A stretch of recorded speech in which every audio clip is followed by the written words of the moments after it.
Vamos começar, pessoal? O painel do programa de pesquisadores. Toquem o hino nacional. Foram com essas palavras que o padre e cientista brasileiro Roberto Landel inaugurou a primeira demonstração pública de transmissão de rádio em 16 de julho de 1899. Em 1968, meu conterrâneo, o recifense Paulo Freire, desafiou paradigmas ao publicar Pedagogia do Oprimido, transformando a forma como entendemos a educação ao colocar o aluno como centro do processo criativo. Em 2020, em meio a uma das maiores crises sanitárias da história, Jacqueline Góes sequenciou o genoma do vírus Covid-19 em tempo recorde, impulsionando os esforços mundiais de combate à pandemia. Hoje, temos o imenso privilégio de receber 5 pesquisadores que continuam escrevendo a história da ciência e da inovação no Brasil e no mundo. Com seus trabalhos, eles estão criando soluções inovadoras para enormes desafios ambientais, desvendando o universo por meio da inteligência artificial, transformando a psiquiatria com a genética, desenvolvendo alimentos resistentes à seca extrema e avaliando a saúde mental de grupos historicamente negligenciados. Esses são os 5 vencedores do programa de pesquisadores da ABC 2024.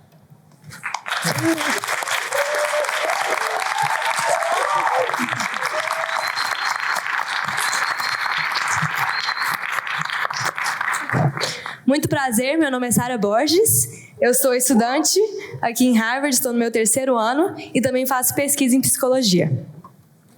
Muito prazer, pessoal, meu nome é Matheus Farias e eu faço PhD em Engenharia Elétrica aqui na Universidade de Harvard também.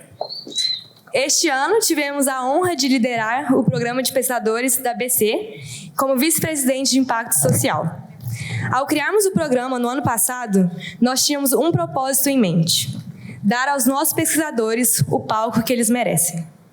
Esses são pesquisadores que, em solo nacional, estão produzindo pesquisa a nível das maiores instituições acadêmicas do mundo.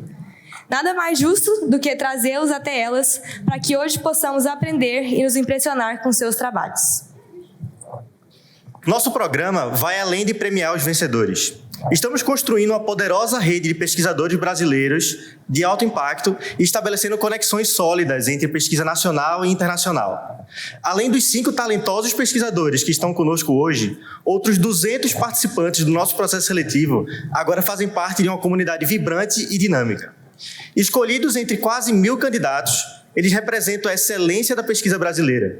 Juntos, eles continuam a fomentar colaborações e apoio mútuo, transcendendo áreas do conhecimento, regiões geográficas e estágio de carreira. Essa é uma comunidade que não apenas promove o avanço do conhecimento, mas também inspira a próxima geração de líderes científicos em nosso país.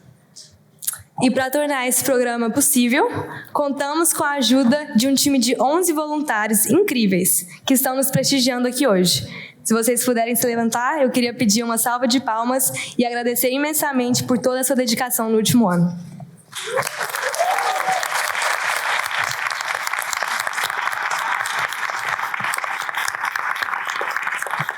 Obrigada.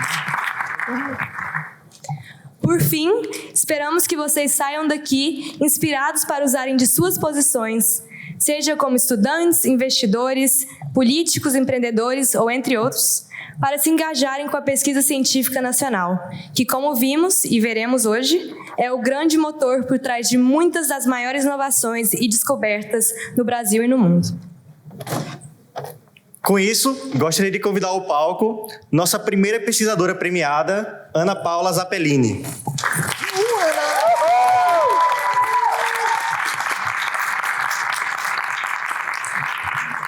Olá, pessoal. Boa tarde a todos. Tudo bem com vocês? Quem já viu um eletrodoméstico como esse? Isso é uma cafeteira, dessas de cápsula.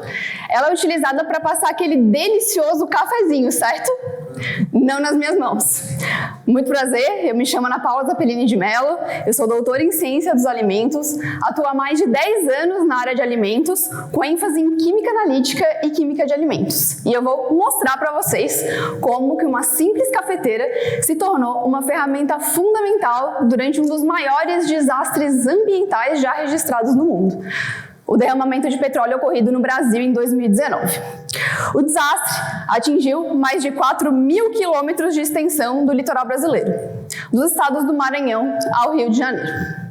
Eu imagino que agora vocês estejam pensando, mas como que uma cafeteira pode ajudar numa situação como essa? Bom, no momento do desastre, não havia disponível no Brasil um método analítico oficial capaz de determinar a contaminação de petróleo com os principais marcadores de contaminação petrogênica, os hidrocarbonetos policíclicos aromáticos, os HPAs, que são um grupo de compostos classificados como carcinogênicos para humanos. Considerando a natureza tóxica dos contaminantes envolvidos e do potencial efeito nocivo à saúde dos consumidores, o Ministério da Agricultura precisava avaliar a contaminação de pescado com petróleo. No entanto, a questão era como realizar essa avaliação. Não havia métodos analíticos disponíveis no Brasil, não havia limites regulatórios estabelecidos e os métodos clássicos de extração levavam em torno de 24 a 72 horas para emitir o resultado de uma única amostra. Foi então que eu redirecionei minha pesquisa para atuar junto ao Ministério da Agricultura e Pecuária nesse desastre. Naquele momento, nós precisávamos desenvolver um método rápido, de baixo custo e que fornecesse resultados confiáveis. Foi então que surgiu a ideia de adaptar uma máquina de café expresso para simular a extração por líquido pressurizado. Bom, mas o que é extração por líquido pressurizado? A extração por líquido pressurizado é um método que envolve o uso de alta pressão e alta temperatura para forçar um solvente através de uma matriz sólida, como uma amostra, com o objetivo de extrair os compostos de interesse. E a máquina de café expresso ela é projetada justamente para criar essa pressão consistente durante a extração do café. Esse método ele foi validado conforme as diretrizes do Ministério da Agricultura e também da União Europeia e se tornou o método oficial do Brasil para avaliar a contaminação de pescado com petróleo. E com isso foi possível consolidar o primeiro programa oficial de monitoramento de HPAs em pescado do Brasil. Com os resultados desse monitoramento, foi possível garantir com 95% de confiança que o pescado brasileiro é seguro para consumo. O método também respaldou a investigação forense do desastre, conduzida pela Polícia Federal, a Operação Mácula, que tinha como objetivo investigar os envolvidos nos crimes ambientais. A determinação de HPAs em aves, mamíferos e répteis desempenhou um papel fundamental, contribuindo para o indiciamento de um navio petroleiro de bandeira grega. Atuar nesse desastre, sem dúvida, foi um dos maiores desafios que eu já enfrentei na minha carreira. A situação, que já era extremamente complicada, tornou-se ainda mais grave quando os primeiros casos de Covid foram confirmados no Brasil. Enquanto as recomendações eram fazer o isolamento e ficar em casa, nós, no laboratório, não podíamos parar. A gente parar naquele momento poderia impactar severamente a subsistência de milhares de pescadores das regiões atingidas pelo desastre, que utilizavam a pesca como a principal fonte de renda e de alimentação. Eu estava no meio de um desastre ambiental, no meio de uma pandemia, e com um diagnóstico de burnout e depressão. Apesar disso, eu nunca pensei em desistir. Eu acreditava que, de alguma forma, esse era o meu propósito. E acho que eu estava certa. Hoje eu estou aqui, em uma das melhores universidades do mundo, contando um pouquinho da minha história, um pouquinho da história da minha tese de doutorado para vocês. Bom, se você é pesquisador, acadêmico ou simplesmente um apaixonado pela busca de soluções e problemas, entre em contato comigo. Eu tenho certeza que juntos podemos enfrentar desafios complexos de impacto global. Muito obrigada.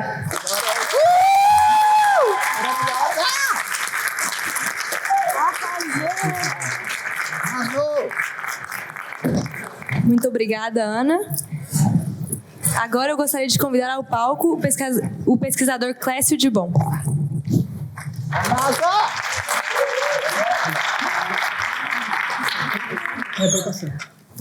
Boa tarde, todos me ouvem? Aquelas imagens eram vídeos. Vou trocar o... Ok. Olá a todos, boa tarde. Meu nome é Clécio Dibon, eu sou astrofísico, sou pai de 2 crianças. Eu lidero e coordeno o Laboratório de Inteligência Artificial Aplicada do Centro Brasileiro de Pesquisas Físicas no Rio de Janeiro. Eu também sou membro da Academia Brasileira de Ciências e sou porta-voz de uma colaboração internacional de astrofísica extragaláctica chamada S+, que conta com mais de 200 cientistas. Eu sou um dos descobridores da colisão de estrela de nêutron, buraco negro, mais energética já registrada. Essa descoberta foi publicada na revista Nature. Eu fiz toda a minha formação dentro do ensino público brasileiro, desde a educação infantil até o meu doutorado. E foi com essa base que eu cheguei à criação de um laboratório de inteligência artificial aplicada à física, que eu chamo de Laboratório Improvável. Desde criança, eu queria explorar o universo. Então, eu fui me apaixonando por física e astronomia. Mas eu ouvi muitas e muitas vezes que ter uma carreira com grande sucesso nessas áreas seria improvável e até impossível. E eu vi que as pessoas tinham uma certa razão. Estando no Brasil, eu não tinha acesso aos melhores equipamentos e nem aos dados necessários para fazer ciência de ponta. Foi então que, quando eu fui pesquisador visitante na Universidade de Chicago, eu percebi que eu só conseguia superar essa barreira se eu tivesse um conhecimento estratégico que pudesse superar essa barreira e dominasse a construção dos equipamentos de tecnologia necessária para ser competitivo. Para explorar o universo, não basta ser um bom piloto. A gente tem que ter uma nave poderosa, né? E, nesse caso, eu tinha que construir essa nave no Brasil. De volta ao Brasil, eu participei de uma competição mundial na Universidade de Bolonha. O desafio era o seguinte, era construir um modelo de rede neural, inteligência artificial, que encontrasse um fenômeno chamado de lente gravitacional forte.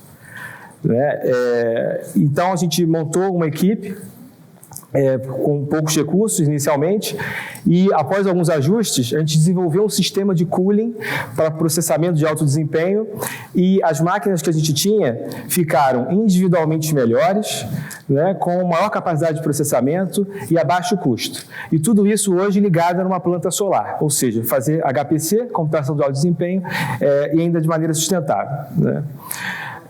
Resultado, a nossa equipe de estudantes, liderada por mim, venceu a competição contra todas as outras equipes do mundo inteiro, basicamente da Europa e dos Estados Unidos, com o melhor modelo de inteligência artificial. Obrigado.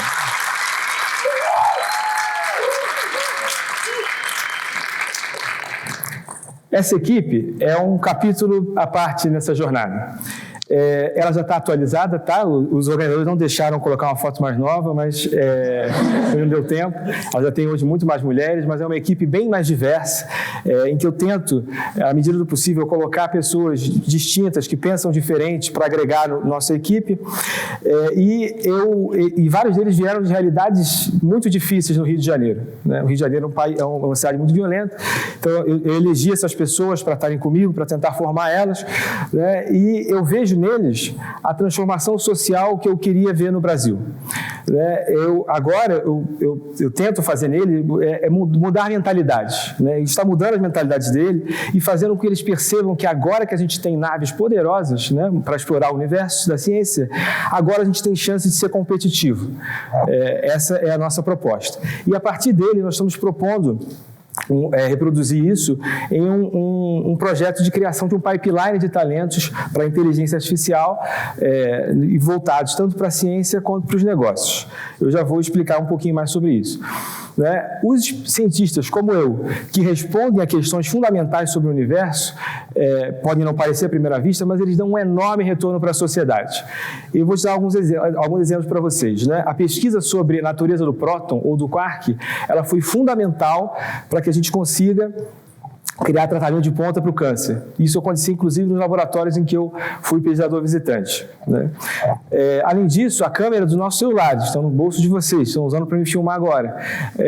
E a tecnologia GPS, que todo mundo aqui é dependente para pedir comida, por exemplo, né? Ela foi impulsionada diretamente pela pesquisa básica, pela pesquisa fundamental em física e astronomia, né?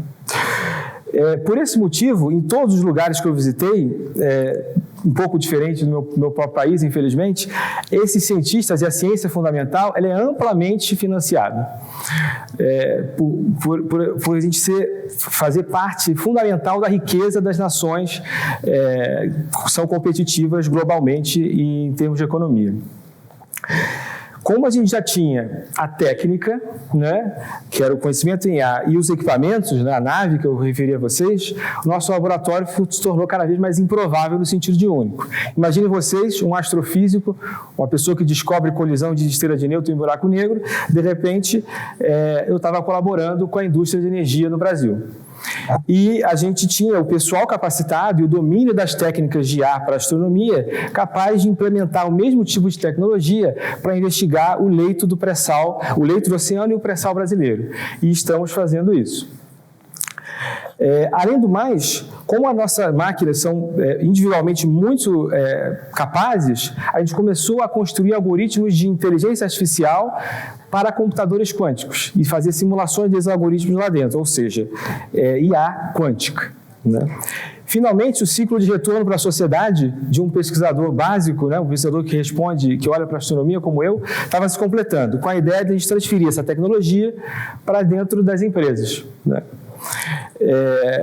Enfim, nós vencemos os desafios mundiais. A gente construiu tecnologia de supercomputadores. Nossa equipe analisou milhares de galáxias. A gente mediu a taxa de expansão do universo com ondas gravitacionais de maneira competitiva. Ao mesmo tempo, com o mesmo tipo de ciência, a gente colaborou com a indústria de energia brasileira e hoje nós estamos usando as mesmas técnicas que nós aplicamos para a astronomia para analisar eventos esportivos como, por exemplo, partidas de tênis. Analisar quadro a quadro, jogada a jogada, uma partida de tênis. Enfim, estamos estabelecendo agora novas parcerias para a construção do nosso pipeline de talentos para a ciência e a indústria da alta tecnologia. Estamos criando um ecossistema dentro da minha instituição para transformar a inovação em negócio. A transformação social que eu vejo no meu grupo, que eu gostaria de ver no meu país, passa por essa mudança de mentalidade, né, onde os estudantes percebem que eles podem fazer ciência de ponta no Brasil. E que o conhecimento deles, que nós estamos criando lá dentro, é a verdadeira riqueza das principais economias do mundo. A parceria entre o público e o privado é possível e necessária. A gente precisa mudar a percepção sobre a qualidade da ciência que é feita em nosso país, tanto para as pessoas que estão dentro dele quanto fora dele. Eu gostaria que o ciclo da inovação que eu estou mostrando para vocês, que veio da astronomia, fosse natural, até corriqueiro na sociedade. E que esse ciclo traga, de fato, o empoderamento de jovens brasileiros periféricos, como eu tento fazer dentro do meu grupo. Para concluir para vocês, né, o conhecimento científico rigoroso, mesmo aquele que parece menos aplicável na prática, ele é parceiro da prosperidade. Mesmo que essa parceria possa parecer improvável e até impossível no primeiro momento, né? Mas eu gostaria de ter mostrado a vocês aqui hoje, nesse dia, que o improvável e o impossível já está diante dos olhos no Laboratório de Inteligência Artificial do Centro Brasileiro de Pesquisas Físicas. Calma, para lembrar. A coisa mais difícil para um cientista, resumir tudo, para vocês lembrarem a minha mensagem. 1. Diversidade e inclusão são essenciais para a ciência de alto impacto. Elas empoderam os jovens. E é por isso que nós estamos criando uma iniciativa de inteligência artificial para a construção e cultivar esses talentos, tanto para a ciência quanto para a indústria de alta tecnologia, que, no meu ponto de vista, tem que andar unidas.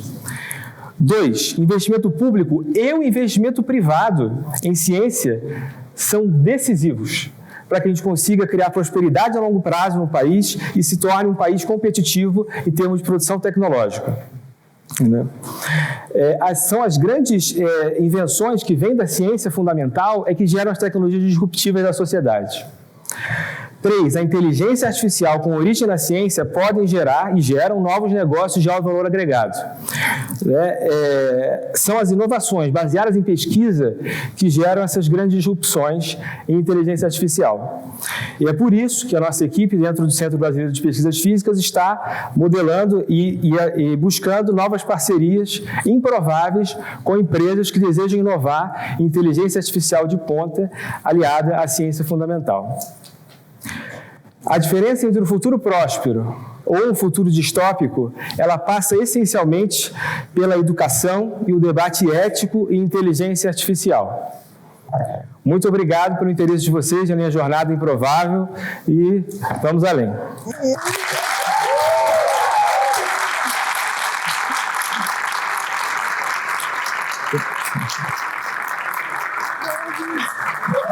Muito obrigado, professor. Agora eu queria convidar ao palco o professor Herbie Sintra.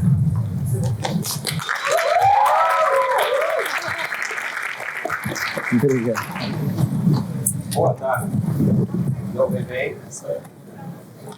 Quem aqui conhece alguém que vive ou viveu em situação de vulnerabilidade social? Que tenha passado fome? Essa Acho que qualquer minha conhece o. de milhões de brasileiros e de pessoas espalhadas por Então vai ser. também uma parte Não, que minha fez guardei parte aqui da história, estrategicamente. desde muito cedo, Para não confundir. vivenciando essa realidade e encarando Arrasar. da forma como uma criança que vive num lugar de desafios e sonhos. Essa é a minha primeira escola. Lugar de desafios e sonhos que me fez, antes mesmo de juntar as primeiras letras, compreender o real significado da dualidade existente entre as chuvas, que eram sinônimos de fartura no sertão pernambucano, mas que duravam tão pouco. 2, 3 meses por ano, nós tínhamos fartura e as minhas memórias de infância, aquilo que mais me vem em mente são as ramas verdes. Eu chamo de ramas da esperança, eram as ramas de batata doce. Obrigado. As ramas de batata doce. Tudo aquilo trazia pra gente... Me ouvem?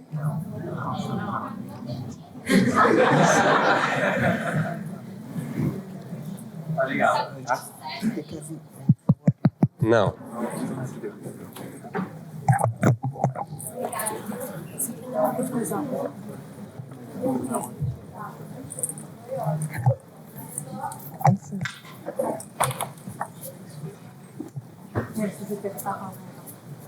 Vou falar mais alto um pouquinho, tá? Perdoe. Bom, essas ramas, professor já aprende desde cedo que precisa um pouquinho o tom para... Essas ramas que se espalhavam, traz à memória a ideia de fartura, porque era período de chuvas. Mas eles duravam muito pouco, 2, 3 meses por ano. Em seguida, nós tínhamos um período de seca prolongado no sertão pernambucano, lá no interior do município de Serra Talhada. E esse sertão prolongado, ele lembrava para a gente a ideia de que... Agora sim. A seca traria a face mais difícil, que é o medo, fome, angústia, desesperança. E tudo isso fez com que a família como um todo, e boa parte das pessoas que viviam no distrito da Lagoa da Pedra, que tem aquela escolinha lá que me traz à memória a minha infância, tudo isso fez com que a gente saísse como retirantes pelo país, né? E de norte a sul do Brasil, vivenciando as diversas faces da fome, as diversas faces da seca, da desigualdade social, as dificuldades pelas quais a gente precisa passar e que, por vezes, enterram os nossos sonhos. Mas isso não foi limitante, né, para mim, para a minha vida, para a minha história e para a minha transformação. O que poderia ter, de certa forma, limitado a minha história, na verdade, me impulsionou. Então, boa tarde mais uma vez. Eu sou o professor Herbie Sintra, doutor em agronomia, pós-doutor em educação, professor da Rede Federal de Educação Profissional e Tecnológica, do Instituto Federal do Sertão Pernambucano, a escola que me formou.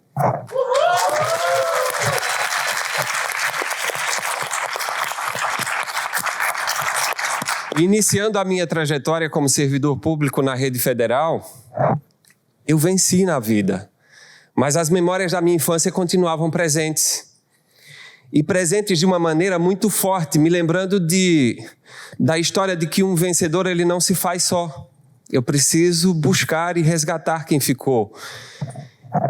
E surge a ideia, incomodado pelas memórias da infância e ao mesmo tempo pelo recorte feliz dos 2, 3 meses de chuva que traziam as ramas da esperança, de buscar alimentos que já fazem parte da dieta alimentar das famílias. E aí me vem o projeto Nas Ramas da Esperança. Nós criamos esse projeto em 2010, que trata de alimentos biofortificados como estratégia de combate à fome. E aí vocês se perguntam, professor, o que é um alimento biofortificado? É um alimento oriundo do cruzamento direto entre variedades de mesma espécie. Torne em miúdos esse negócio aí para a gente. Você imagine um alimento que já faz parte da dieta alimentar, né? Que já está presente na mesa das famílias brasileiras, como a batata doce, que é o nosso carro-chefe, e nós conseguíssemos enriquecê-lo com ainda mais vitaminas e minerais. Ele já está presente na mesa, né, das famílias. Será que seria um instrumento importante de combate à fome? Sim ou não? Sim! Será que seria um instrumento importante se nós conseguíssemos uma variedade que tolerasse a seca ou o estresse hídrico? Sim ou não? Sim! E se nós juntássemos todas essas características em um alimento? Conseguíssemos uma batata doce que tolere a seca, então a gente pode cultivá-la em períodos com menos água, né? Em períodos 8, 9 meses por ano na região semiárido, que tenha mais vitaminas e minerais, e aí nós já conseguimos batata doce com 10 vezes mais vitamina A, que tolere pragas e doenças e que tem uma característica muito importante. A batata doce no Nordeste ela tem uma média de produtividade de 9 a 10 toneladas por hectare. Uau. Nós temos batatas com média de produtividade acima de 60 toneladas por hectare. Então torna-se um instrumento valioso para que a gente de fato tenha o combate à fome direcionado. Mas tudo isso só é capaz de acontecer, na verdade, porque existe uma rede de pesquisadores muito forte por trás, não é? A Embrapa lidera, por meio da rede Bioforte, as pesquisas com alimentos biofortificados no Brasil. E lá em Petrolina, no nosso banco, nós temos a batata doce, que é o nosso carro-chefe, mandioca, feijão e milho. A Rede Bioforte, por meio da doutora Marília Nutt, que lidera esse grupo fantástico, desenvolve as tecnologias, faz os cruzamentos e conta com o nosso apoio na ponta, direto, para fazer a adaptabilidade dessas cultivares em campo. E dessa forma, apenas após a validação, a gente consegue de fato levar isso para o agricultor. Só para vocês terem uma ideia, de 2010 até 2011, quando nós iniciamos o projeto em 2010, 11 anos depois nós passamos rigorosamente fazendo validação desse processo em campo, tentando adaptar as variedades, buscando a comprovação dessas características de biofortificação. Em 2011, quando a gente tem aquele cenário devastador da pandemia, o cenário de pobreza extrema no mundo inteiro se agravando, no Brasil, em Pernambuco, nós tínhamos uma situação de insegurança alimentar gravíssima. E aí, como os meus colegas que me antecederam, nós somos carentes de financiamento em pesquisa de base. Mas aí surgiu uma luz. O governo do estado de Pernambuco lança um edital por meio da Fundação de Amparo à Ciência e Tecnologia do estado de Pernambuco, de ciência e tecnologia. O título é bem específico, Ciência e Tecnologia no Combate à Pobreza Extrema. Imagina o quanto a gente vibrou. De 2010 a 2011 sem financiamento. De 2010 a 2021 sem financiamento.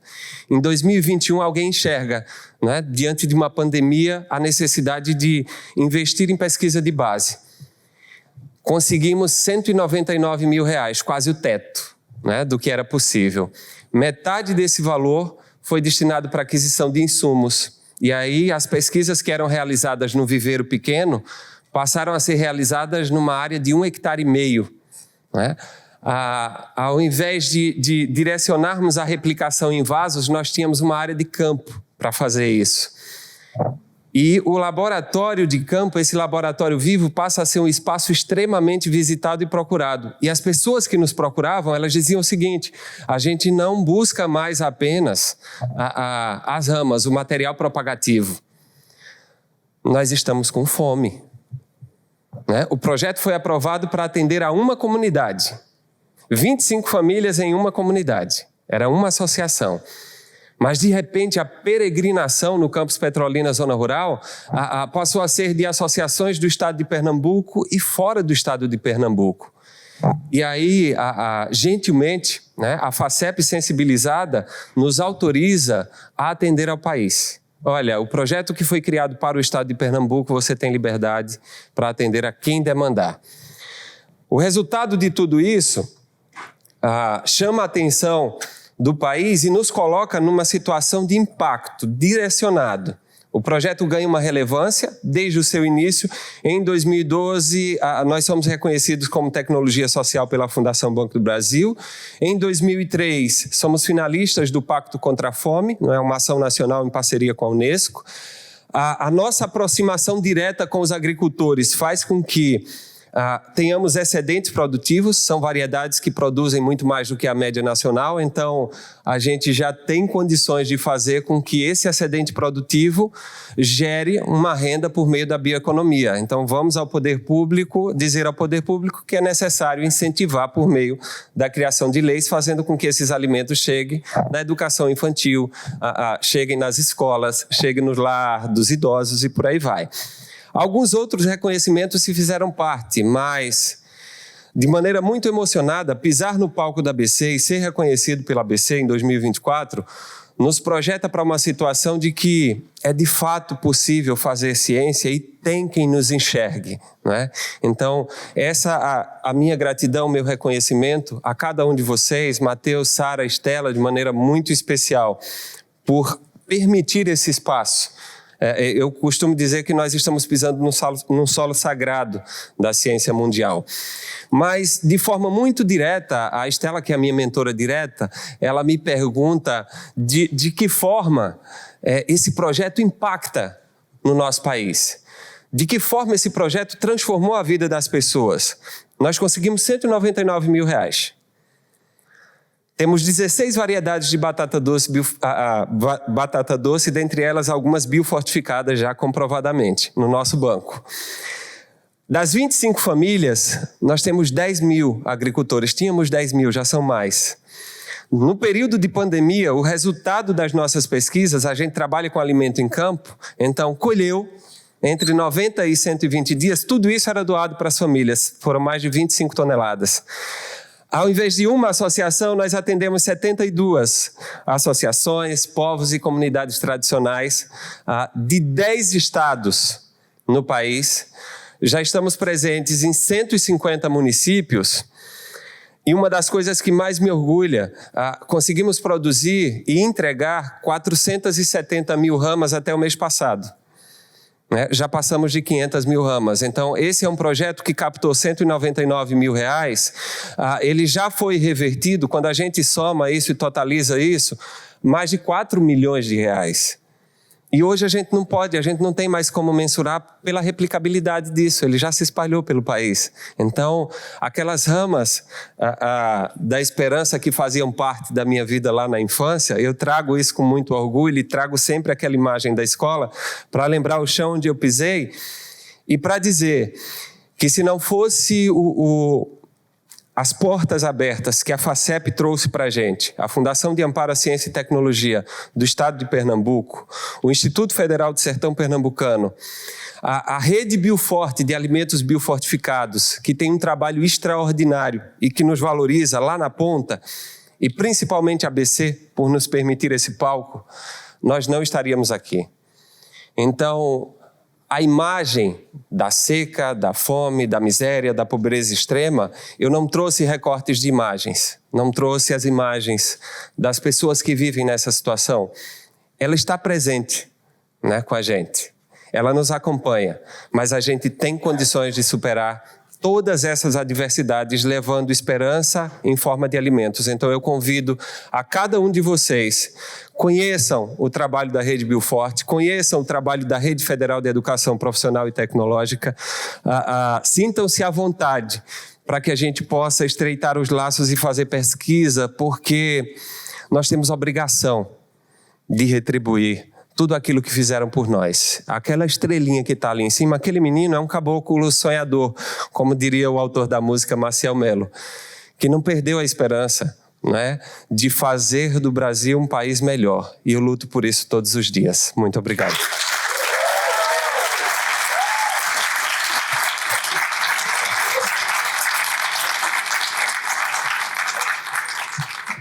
Muito obrigada, Herves. Agora, passamos para a nossa querida pesquisadora Jaqueline de Jesus.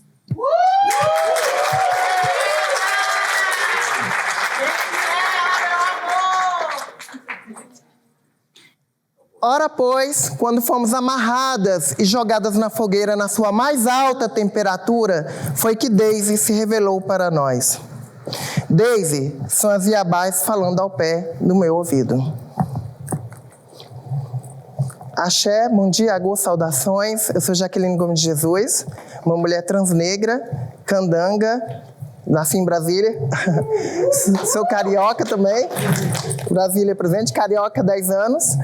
Eu sou professora de psicologia do Instituto Federal do Rio de Janeiro, no campus Belfor Roxo, que luta desde 2016 no nosso campus para existir. Já tentaram trocar o nosso campus por um supermercado, mas nós conseguimos, por meio da política, da articulação, manter essa resistência. Bem, eu também sou docente de programas de pós-graduação da Fiocruz, da Universidade Federal Rural do Rio de Janeiro, e coordeno a pesquisa Smile Brasil. E eu quero falar um pouquinho da pesquisa para vocês. É uma pesquisa global, em parceria com as nossas colegas pesquisadoras aqui da Duke University, da Carolina do Norte, da Fiocruz. E eu queria perguntar para vocês, por que a gente precisa entender e estudar a saúde mental de minorias sexuais e de gênero?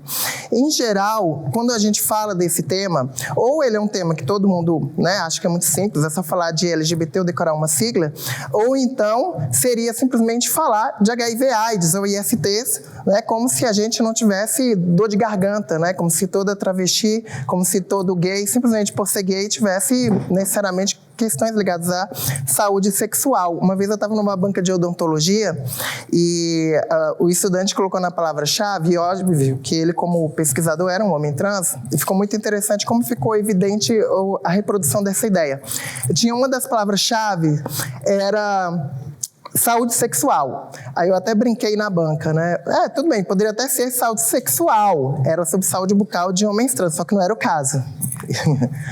Então, alguns pegaram. Então, a gente precisa enfrentar um cenário global da população LGBT, que é altamente controlada, nossa existência, nossa sexualidade, por meio de vários recursos da cultura, da mídia, da religião, e expandir os conhecimentos para além dos relatórios que nós já temos. Nossa vida não se resume a dados sobre violência e assassinato. Além do Brasil, que é o país que registra mais altos índices absolutos de assassinato de mulheres trans travestis, é um país que pratica feminicídio trans, ou transfeminicídio. Nós precisamos conhecer como esses estigmas se interseccionam, como essa população, que no Brasil e nos Estados Unidos a gente chama de LGBTI+, eu falo assim para simplificar, mas em outros países tem outros termos, A gente tem uma diversidade cultural. Como trazer saúde integral para a população? Então, a saúde mental tem a ver com isso. Eu sou muito otimista, eu venho de uma referência de movimento social desde 1997, e eu vejo muitos avanços. E a gente olhando os gráficos ao longo do tempo, olha, o continente que exportou LGBTfobia para o planeta, a Europa. Hoje, depois de 500 anos de imperialismo, de colonização, nenhum país lá formalmente criminaliza a população LGBT. Então, nós temos avanços, e precisamos, cada vez mais países descriminalizam a população LGBT. Alguns dados que eu acho que todo mundo gostaria de saber. Infelizmente, quando se fala do serviço de saúde, os serviços altamente discriminam pessoas LGBTs no planeta. Em torno de 16% das pessoas lésbicas, gays e bissexuais relatam sofrerem discriminação em função da sua orientação sexual no serviço de saúde. E 38% das pessoas trans já relataram ter sofrido transfobia no serviço de saúde. 52% de jovens LGBTs, pessoal, já se automutilaram. Entre jovens cisgêneros, para quem não sabe, cisgênero é quem se identifica com o gênero que foi atribuído quando nasceu, Cisgêneros hétero, essa porcentagem é de 35%. 92% dos jovens trans já tiveram pensamentos suicidas e 84% se automutilam. Isso não é porque são trans ou porque somos LGBTs, é porque nós vivemos uma sociedade LGBTfóbica, transfóbica. Lésbicas têm 1,38 vezes e mulheres bissexuais têm 2,23 vezes mais chances do que mulheres heterossexuais de ter ansiedade e depressão. Lésbicas e bissexuais relataram mais abuso de álcool, 29%, e mais chances do que mulheres heterossexuais, no caso 12% das mulheres heterossexuais, de terem abuso de álcool, né, de abusarem no uso do álcool. E tentativa de suicídio, o suicídio é a parte mais aparente de todo esse contexto, né, de violência, LGBTfobia com machismo, com racismo, capacitismo. Nós temos que na população em geral, em torno de 1,2% tentam suicídio. Já entre lésbicas é 5%, mulheres bi 7%. Eu destaquei a questão das pessoas com deficiência. Mulheres lésbicas ou bissexuais tendo deficiência, isso pode dobrar o valor até 10%. Gays 11%, homens bissexuais 16%, pessoas não binárias, que é um espectro entre pessoas agênero, bigênero, gênero fluido, em torno de 36% a 38%, mulheres trans 42% e homens trans 46%. Segue, infelizmente, o padrão global, homens são mais efetivos na tentativa de suicídio. No Brasil, mais homens negros. Então, boa parte desses homens trans, que eu conheço muita gente, infelizmente, são homens trans negros no Brasil.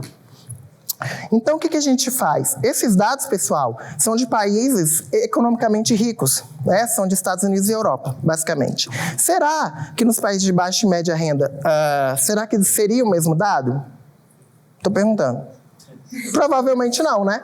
Então, a gente tem feito um estudo desde 2017, como eu falei, em parceria com a Universidade de Duke, as nossas amadas amigas. Quando eu terminar daqui, eu vou lá. Aproveitei essa vinda para dar uma visita também lá. A Catherine, a Sara, o Ri, a Mônica Malta, nossa amiga da Fiocruz, que agora tá no Canadá, né? A Mônica está no Canadá, em Toronto, e eu aqui. A gente tem já concluiu o estudo piloto, lá no Brasil, no Quênia, no Vietnã, na Índia e no Camboja. A Índia eu coloquei asterisco para agilizar aqui por causa do tempo, porque o colega pesquisador da Índia, ele estava fazendo doutorado sobre as hijras. E aí ele só colocou dados das hijras, que são mulheres trans travestis, tá? A pesquisa é sobre LGBTs. Então, eu tive que fazer um estudo específico da Índia. Mas o que a gente pegou desse estudo geral? Tá vendo? Olha que coisa. No Quênia, lembrem que o Quênia é um país que criminaliza identidades LGBTs, tá bom? Todas as pessoas que a gente pesquisou no Quênia tinham depressão. Todas, tá? Lésbicas, gays, bi, homens trans, mulheres trans. No Brasil, a gente teve um dado muito maior entre gays, pessoas bissexuais, com relação à depressão.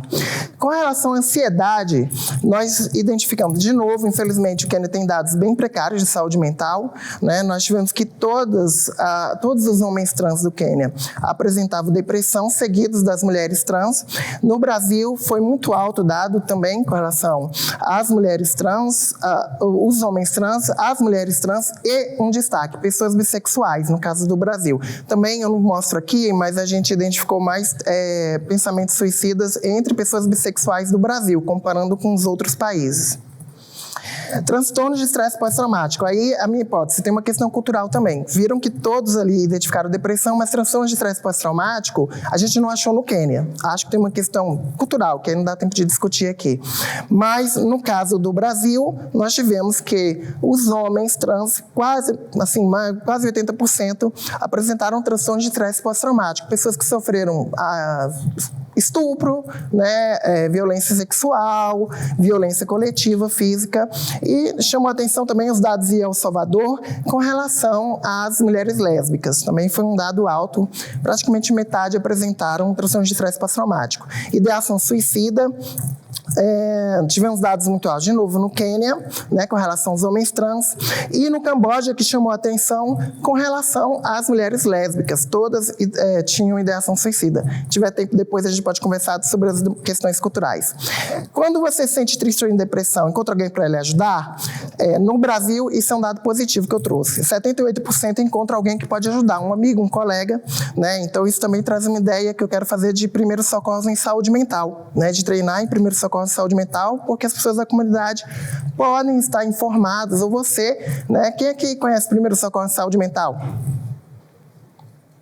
Quem aqui conhece primeiros socorros sem ser em saúde mental? Se eu tenho que levantar a mão, conhece? esquece. Então, vamos treinar mais saúde mental. E, resumindo, no meu tempo, essa nossa equipe global, eu fico muito feliz com os colegas do Quênia, porque eles não podem falar da pesquisa deles, senão eles vão presos, né? Então, a gente fala por eles, os dados de lá, é a nossa equipe. Eu passei o cartão para vocês podem entrar no QR Code, eu divulguei já essa pesquisa em várias paradas no Brasil, nós já divulgamos a mais de 2 milhões de pessoas, mas eu já descobri que divulgação não é o mesmo de ter respondentes. Então, entre no QR Code no site, eu criei um Linktree que vocês podem entrar, acessar isso tudo. Tem a nossa página, o nosso site é brasil.smilestudy.org. Tem um podcast, a gente fez um podcast com 5 episódios, o Saúde Mental LGBT em Dia, podcast da Pesquisa Smile, também podem acessar o nosso Instagram, Pesquisa Smile Brasil, e meus contatos, axé e até. Obrigada, gente.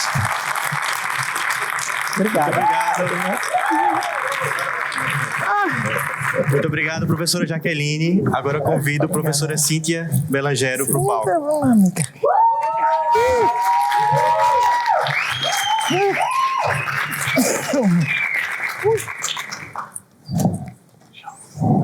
Bom, boa tarde a todos. Prazer enorme estar aqui com vocês. Bom, como vocês devem supor, eu sou uma pesquisadora, já que eu estou no painel de pesquisadores, né? E porque eu sou uma pesquisadora, eu vou começar fazendo uma pesquisa aqui com vocês hoje. Quem aqui conhece alguém, um parente, um amigo próximo, que já tenha sido acometido por alguma condição psiquiátrica, algum transtorno mental, depressão, esquizofrenia, abuso de álcool e de drogas, transtorno bipolar, dá para levantar as pernas também, os pés e as mãos. Com base nesses números aqui, a gente pode observar que isso é um problema de todo mundo, né? Todo mundo tem o mesmo problema, é um problema de todos nós.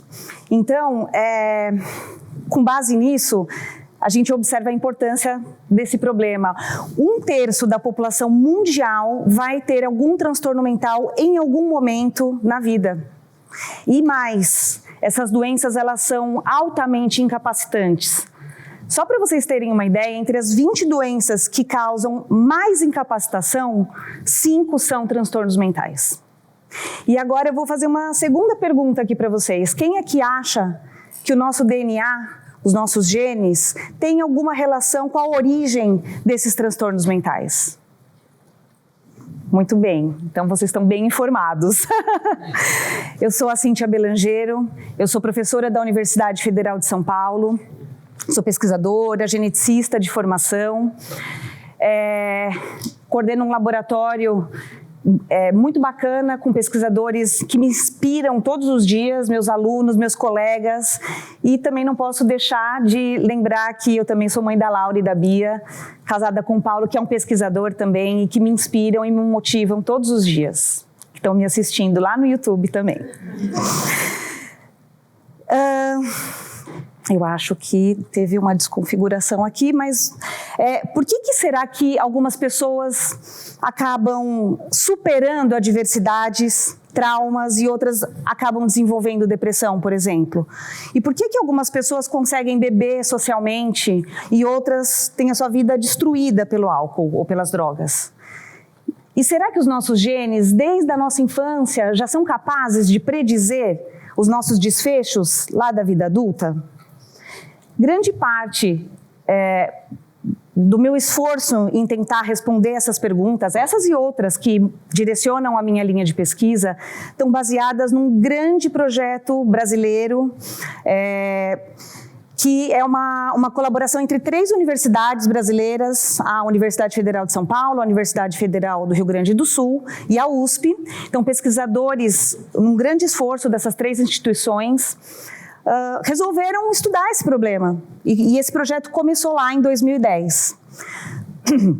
Lá em 2010, então, os nossos pesquisadores conseguiram avaliar cerca de 10 mil jovens, crianças e adolescentes de escolas públicas de São Paulo e de Porto Alegre, num grande esforço. E a partir desses 10 mil jovens, 2.500 foram selecionados para compor a coorte brasileira de alto risco para transtornos mentais. Esses 2.500 jovens e seus pais vêm sendo acompanhados por nós ao longo do tempo, desde então.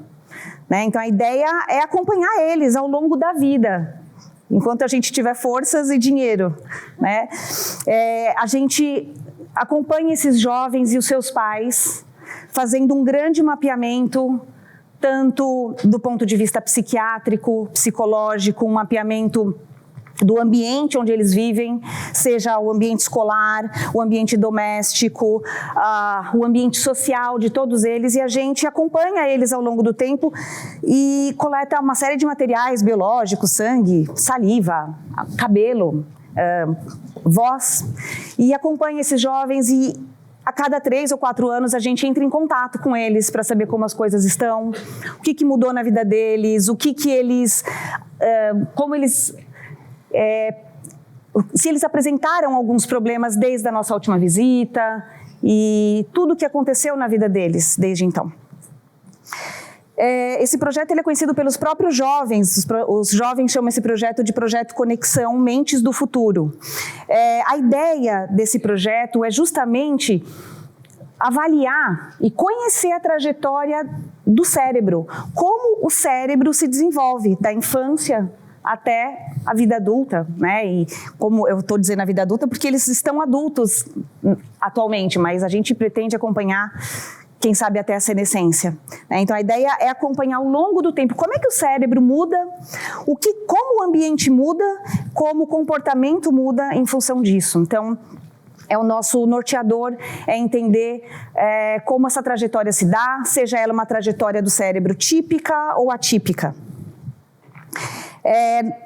A gente tem muitos números legais para mostrar, mas eu acho que esse é um marco assim, para a gente, porque essa coorte ela foi citada pela revista Nature Communication recentemente como uma das 6 coortes mais importantes no mundo para se estudar a trajetória do cérebro e do comportamento. E só para vocês terem uma ideia, até o momento, 20% desses jovens já têm algum transtorno mental, pelo menos um. E esse número sobe para 30% quando a gente olha só aqueles jovens que já tinham algum risco prévio. Puxa, aqui deu uma desconfigurada, mas eu vou dizer o que estava previsto aqui para esses slides. Eu coordeno a área de genética desse projeto e nós temos conseguido muitos avanços genéticos nesses jovens, por meio desses jovens. Uma das ideias é conseguir estimar quão vulneráveis esses jovens estão geneticamente, qual é o risco genético que eles apresentam.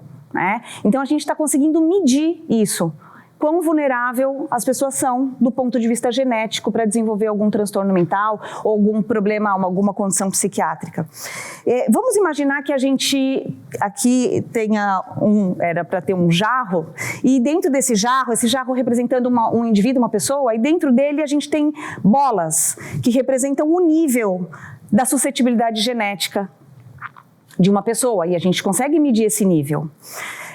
E a gente consegue mais do que isso atualmente. A gente consegue medir esse nível, porque na verdade, eu não sei se todos sabem, mas a gente não herda dos nossos pais o transtorno mental em si. A gente herda a nossa suscetibilidade genética a esse transtorno. Então a gente consegue medir essa vulnerabilidade genética, comparar entre os jovens para a gente saber quem são aquelas pessoas que têm uma baixa suscetibilidade, uma média suscetibilidade, uma alta suscetibilidade, e a gente já mostrou com dados que a gente tem uma relação desse nível com o tipo de sintoma que esses jovens têm, com a gravidade, com o desfecho que ele vai ter lá na frente. Mas calma, porque essa é só uma parte da história, A genética é só uma parte. Então, embora todo mundo tenha algum nível de suscetibilidade genética, nós não estamos destinados a ter um problema mental. Tem a outra parte dessa história, que na verdade são as adversidades, o ambiente em que a gente está inserido. Então, grande parte disso, dessa outra história, o outro lado dessa história são fatores ambientais. que enchem esse jarro, enchem o nosso nível de risco para desenvolver algum transtorno mental. Então, coisas como adversidades da vida, separação ou morte de pais, sofrer bullying na escola, ou sofrer privações, negligência, abuso físico, sexual, emocional, tudo isso vai enchendo esse jarro, que a gente já tinha fatores genéticos enchendo ele. Agora a gente está, ao longo da vida, acumulando experiências adversas na vida. E isso eleva muito o nosso risco, né? E mais do que isso, não só aumentar o risco, mas a combinação das duas coisas, da genética com o ambiente, faz com que alguns genes sejam ligados e outros desligados, que seriam muito importantes para o funcionamento do nosso cérebro, por exemplo. Então, a gente compreender, né, os fatores genéticos, entender esses fatores genéticos, eles vão ajudar muito, não só a gente a conhecer a origem dessas doenças, mas também poder predizer e identificar aquelas pessoas que já estão em risco desde muito cedo. E se a gente entender bem essa predisposição genética e como o nosso DNA interage com o ambiente, a gente vai poder promover medidas de saúde pública coletivas para evitar esses ambientes de risco e até propiciar ambientes de proteção para esses jovens, certo? Essa seria o nosso plano. É claro que a gente tem um longo caminho pela frente, mas esse projeto, projetos como esse na área da psiquiatria são uma luz para a gente entender o comportamento humano e compreender o nosso cérebro. E eu finalizo dizendo que essa coorte, ela é um verdadeiro patrimônio do Brasil, porque a gente tem uma riqueza muito grande do ponto de vista genético desses jovens, agora mais com a ajuda da Lígia, que está aqui e vai falar daqui a pouco, e também do ponto de vista ambiental e do contexto onde esses jovens estão inseridos. Eu gostaria de agradecer muito os jovens e as suas famílias que participam desse projeto. Tem muito engajamento nesse projeto. Agradecer todos os pesquisadores de todas as instituições, não só as brasileiras, mas as internacionais que colaboram com a gente, nos ajudando. E agradecer as agências de fomento que têm permitido que a gente faça isso. Eu espero que elas continuem nos ajudando para a gente continuar existindo. Muito obrigada.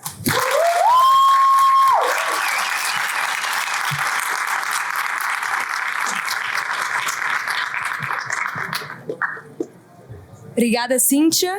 Com isso, encerramos o programa de pesquisadores da ABC 2024. Quero mais uma vez parabenizar a todos os nossos pesquisadores. Vocês são uma grande fonte de inspiração para nós que queremos seguir carreira acadêmica e também para muitos outros que se beneficiam das suas pesquisas. Agora teremos um breve intervalo e retornamos com o painel Construindo Sistemas de Saúde Culturalmente Competentes. Muito obrigada.